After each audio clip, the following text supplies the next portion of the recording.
Hey, I'd like to welcome you to another episode of Mission Matters. My name is Adam Torres, and if you'd like to apply to be a guest on the show, just head on over to missionmatters.com and click on Be Our Guest to Apply. All right, so today I have Rebecca Babcock on the line, and she's founder of Rebecca Babcock Coaching. Rebecca, welcome to the show. Thank you so much. I'm excited to be here. All right, so I'm excited to have you on the line today and to learn more about the Babcock method and really how you're helping busy professionals. But before we get into that, we'll start this episode the way that we start them all with our Mission Matters Minute. So, Rebecca, we at Mission Matters, we amplify stories for entrepreneurs, executives, and experts. That's our mission. Rebecca, what mission matters to you?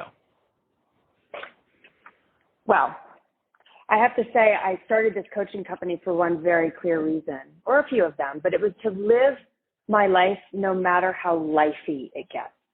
I have had a bunch of insane life things happen to me. I had my entire colon removed in an emergency surgery. I had 5 surgeries over 2.5 years to rebuild my entire digestive tract. I was married and divorced by the time I was 31. I've been hired and fired. I've had all sorts of health things. And at the point of saying, what's it all for? What's the point of all this?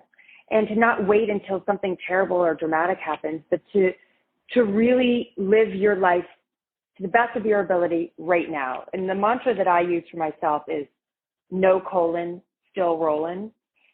And while that's very literal for not having a colon, what it means is that it's my brand. It's my approach to life. It's whatever life happens, life gets lifey. How are you going to show up? How are you going to live your life? How are you going to handle the things that happen so that you can enjoy your life now and live it to the best and biggest that it can be? Wow, what an amazing story. And this is one of the things that, just get me excited and fired up to really do this show every day is getting to speak to entrepreneurs like yourself who they've maybe had a challenge or they've had a perceived challenge or something else, and they choose to use it and use their life story as they've been blessed. So now be a blessing and figure out how to help others and how to help them, on their journey as well. And we all get better that way. So awesome having you on. How did this all start for you being an entrepreneur? Like, where did that start for your journey?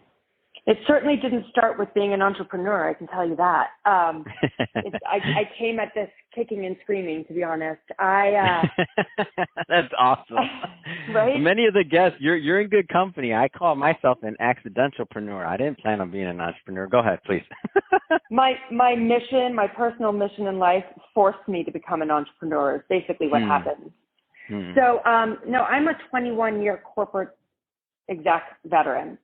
And so I graduated magna cum laude from Vanderbilt University and was like, watch out world, here I come. And then I went on 42 interviews before I ever got my first job. So that happened. And I worked for about 15 years in magazine publishing on the sales and publishing side. I worked mostly in marketing, so I was at Vogue, and I was at Vogue when Sex and the City came out, right? It was that kind of energy and a vibe. I was in Manhattan at Vogue. All those things. Wow. And then I went from there to GQ. I went to a magazine that's not around anymore called Lucky. I left Condé Nast for a little while and went to a few other places, came back, and I was at Glamour as a senior director of integrated marketing. Then I left that my first career transition was, then I left and went to eBay where I did business development. While I was there, I had those 5 surgeries, those aforementioned surgeries. And when I survived all those surgeries, I went looking for an entrepreneur who had already figured out how to align my passion and my purpose and the things that I really felt were my callings in life with a way to actually make money. I got divorced when I was 31. And I have a chronic autoimmune disease. So, I needed a corporate job. Thank you very much. I needed health insurance and I wanted to do something that I loved, but I also needed to be very mindful of money and be realistic. I lived in Manhattan. And so I went out looking for somebody that didn't just do like your LinkedIn profile and your resume, but also looked at your life holistically, looked at your relationships, your health, your finances, your, purpose and mission in life, and worked holistically to help you discover the right thing for you. Apparently, that's how you become an entrepreneur. because I couldn't find it. So I tried to figure it out for myself, and I ended up going and taking a job as director of partnerships for an ad tech company. And it wasn't the right fit, quite frankly, for me or for them. But I mean, they were the ones during COVID to sort of cry uncle and say, you don't love widgets on a page. And I was like, yeah, no, I really don't. But I love managing and mentoring and working with people. And I'm competitive. I love the sales part of it. Love making money. And that's when I had to finally pay attention and say, if not now, when? And so I went back to my undergrad degree is in human and organizational development. So I went and did a 9-month certification because it ends up just having opinions does not make you a coach. It makes you an opinionated friend. So I went back and took a 9-month certification to become a internationally certified, recognized coach, and started Rebecca Babcock Coaching. And the rest is history. Mm-hmm. This is a great story, and one of the things that I kind of like about it is that, you know, many people have kind of had these types of ups and downs and sideways and in between. So everybody has their story, but the difference here, in my opinion, or one of the big difference makers, is that, you know, your perseverance, you're like, you know what, let me figure this out, and then you ended up ultimately going the entrepreneurship route and saying, hey, I'm going to do this. For those, there's some people, and the reason why I kind of tee that up is there's some people out there right now that are kind of in that in-between stage and considering whether they should be an entrepreneur or whether they should continue looking for something else, or what they're kind of in that in-between stage as well. What kind of things would you tell to others that are maybe out there, you know, looking for a way to maybe find their place in either entrepreneurship or otherwise? What kind of things would you tell them? So here's one of the biggest pieces of advice that I give everybody. Let me clear my throat, make sure this is very clear. Do not quit your job. Now, that sounds crazy coming from a coach who specializes in building a fulfilling career and a purposeful life. Let me get very clear. Do not quit your job right now today. Keep getting that health insurance. Keep getting that paycheck, because it's one thing to know what you're running from, what you don't like in your job. And maybe you think, if I start my own company, I'll be my own boss. Okay, well, any entrepreneur will tell you that's the worst boss I've ever had is myself. But you know, not only what are you running from, right? It's the commute, it's the boss, it's the workload, it's the industry. You need to be just as clear about what you're running towards. What is it that's going to be different if you're an entrepreneur? What is it that you actually want? If you can't say in an elevator pitch, I'm leaving this job because instead for me it was, I'm leaving corporate sales because instead I'm going to become a coach, and that's aligning my passion and purpose. And it's going to be hard as heck, but I'm going to do it anyways. If you can't answer both of those things, you will very well find yourself in another job feeling the exact same way you feel now. Because quite frankly, it's an inside job. You got to figure out what's bothering you and what you're doing now in order to ensure it doesn't happen elsewhere. Tell me about the Babcock method. So explain a little bit more about the methodology. Yes. So again, this is what I created when I couldn't find it. And it is absolutely a methodology. It's not just me sort of throwing things at the wall. And picture this, because we're not on video.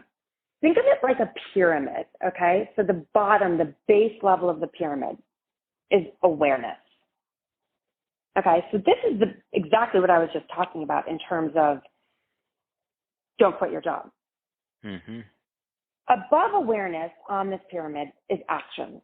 So I'll stop there for a second and say, everybody's doing it all wrong. Myself included, I should know. I was the queen of doing it wrong. I was so busy taking action. Working. My to-do list was my 5-year plan, right? Because I was just so busy. I was too busy to actually figure out what I really wanted to be doing or who I really was or what my passions were. I was so busy. So the best piece of advice I can give to anybody is stop. Stop doing so much and become much more aware of, again, not just I want to quit my job. What do you want instead? Who are you? What motivates you? What are your strengths and weaknesses? And not just professionally, but as a person. What brings you joy? What lights you up? What is the thing that you're doing that doesn't feel like work? And what isn't? so that once you start taking action, you're really taking aware action, which makes that act much more purposeful and much more efficient. So if the base level is awareness, and then you start to take action, not before, but after, then you move up one more rung in the pyramid and you're in choice. And when I'm talking about, you have confidence, that would be a big difference. So what I'm talking about when I say confidence is what's called the mastery mindset, which is not I win or I lose. That's very binary, right? Like it was good or it was bad. It's I win or I learn. So there's always an opportunity to iterate, change, affect things differently. And if you do something and you don't win, like let's say you apply for a job and you interview and you don't get the job, as opposed to just saying I'm never going to get a job, you go back to the awareness and you say, what worked in that interview? What didn't? What could I do differently? Be really aware of what it was. Then go back through the actions. What could I do differently this time? Then that automatically allows you to build confidence much more quickly and allow you to feel much more top of the pyramid in choice where you're co-creating your own life. Because you're aware, you're taking action, you're building confidence, and you know what you want, you know you can do it. So that is the Babcock method. Start with awareness, then take action. From the action, use the mastery mindset to build confidence, using that confidence and iterating, going back to awareness, and you need to back up. You can co-create your own life. Professionally, personally, the whole thing. And by the way, life gets really lifey. So this isn't about co-creating your own life and you're sitting on the top of a mountain in nirvana. It's about how do you own the way you react to things and the way things happen so that you're always in a place where you never feel stuck or powerless, that you're in choice in your own life. What do you find are the types of individuals, whether it's tenure or whether it's type of company or experience, but who typically gets the most value out of working with you and your team? It's a great question, and it's something I wish I had a very concise answer to, because then it would make my life a lot easier. I'd know exactly who to market to, right? So what I've found is it's a type. It's a type of a person who generally is more established in their career, although not always. I have some young clients and I have some retired clients. But it's people generally that feel like they've made it. They're almost always type A, very driven, very, perfectionist in the way they do things. They worked really hard and they climbed up the ladder and they got where they got to, and then they got there and they said, man, this is what I was working so hard for the whole time, but I don't even want to say that out loud. Who am I to not be grateful? Plus I have a mortgage and kids and responsibilities and a car. So I'll just keep doing this. But secretly, I feel kind of stuck. This isn't what I was envisioning. And the reason why I know that to be true is because for me, I'd had all those surgeries and I'd survived and I was like, okay, cool. So it's not, I hate my job or my boss is horrible. It was just like, okay, this is it.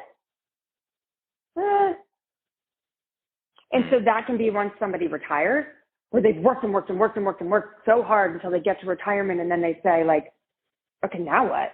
Who am I when I'm not working? Who am I when I'm not defined by my career? I find it a lot of times as people, late 30s to early 50s, sort of like, okay, I've worked so hard to get here. Nah. And then some younger, I had the experience when I was in my mid to late 20s where I was like, I'm not brand new in the world of working, but I just don't feel like it clicks. What I'm doing isn't really what I want to be doing. And most people aren't courageous enough at that time to be like, I want to examine this now. And so they end up linking up with me when they're about a decade later. But some are ready at that point. So that I'd say would be my common thread, is this idea of like, I've achieved things. And that, it's like the person who says they want to make $1 million, and they make $1 million and they go, it must have been $2 million I needed to make, because I still don't feel the way I thought I'd feel when I made $1 million. Does that make sense?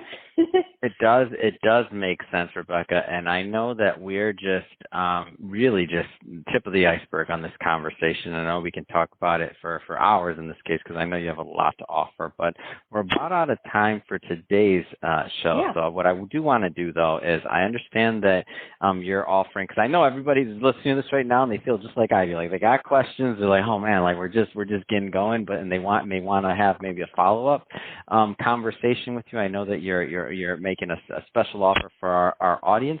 So maybe if somebody's listening to this, first off, how do they connect with you? How do they learn more? Yeah, so there's going to be two main ways, and let me just mention what that offer is, which is I'm offering everyone who's listening to this the opportunity to do a 90-minute complimentary coaching session with me where we see like where you are, where do you want to be, what's working, what isn't, and if I can help, great, I'll tell you how I can. I generally offer, so that's free. That's for 90 minutes, and I'm offering that to everybody for free. Right before I do that, I do like a 10, 15-minute quick chat just to see if you're looking for a cardiologist and I'm a, eye doctor, that's not going to work out. So just to see if you're making an appointment at the right office. So the best way to find me and to do that is going to be, for those of you that are on social media, that's going to be RBC, in other words, Rebecca Babcock Coaching, RBC.coaching, that's at Instagram, or much easier, RebeccaBabcockCoaching.com. Fantastic, and we'll put all that information in the show notes as well, so that our audience can just head on right on over by clicking on the link. So we'll definitely do that.